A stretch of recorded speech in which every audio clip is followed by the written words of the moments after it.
In today's video, we are going to focus on the Pilates 100. The 100 is primarily used as an exercise for strengthening the core. It's going to engage muscles like the rectus abdominis and deeper the transverse abdominal muscles. It's also going to work on the pelvic floor strengthening, and when advanced, it will work on the quads, the hamstrings and the glutes. This exercise is going to develop trunk stabilisation and support a healthy posture.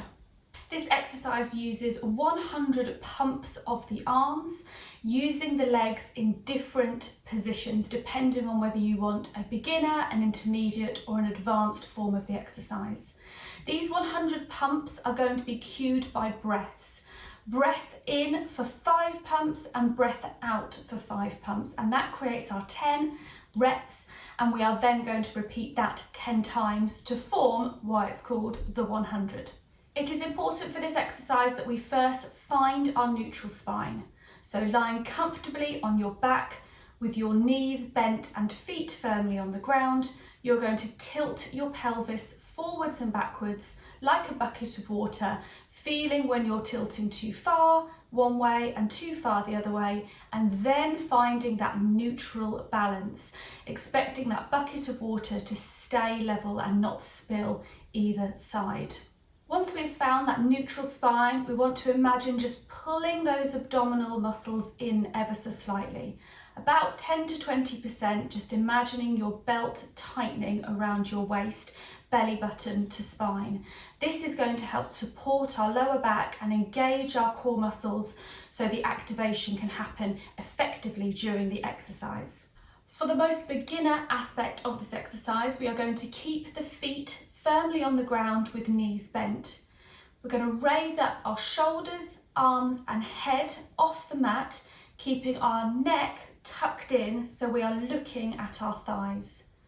From here, we're going to keep our shoulders down and a rigid arm, and we are going to pump the arms up and down between 6 and 8 inches continuously for those 10 counts, 5 breathing in, 5 breathing out, and repeating that 10 times.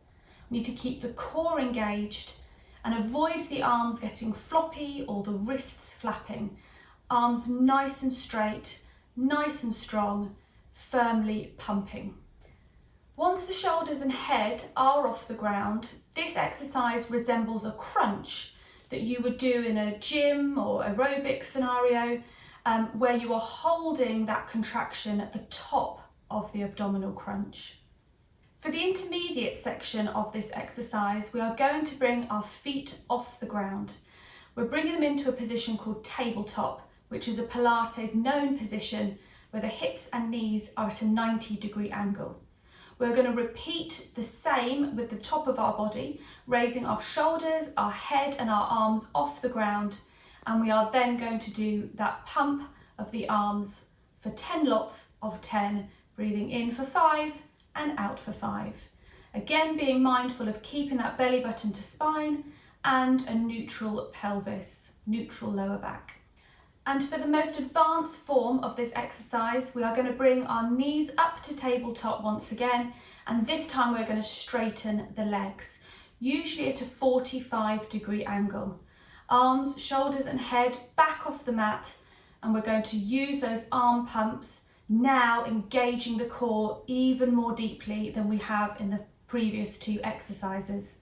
When working with the legs straight, if you keep your legs and heels together and toes turned out slightly, we will then be able to activate even further our quads, our hamstrings and our glute muscles.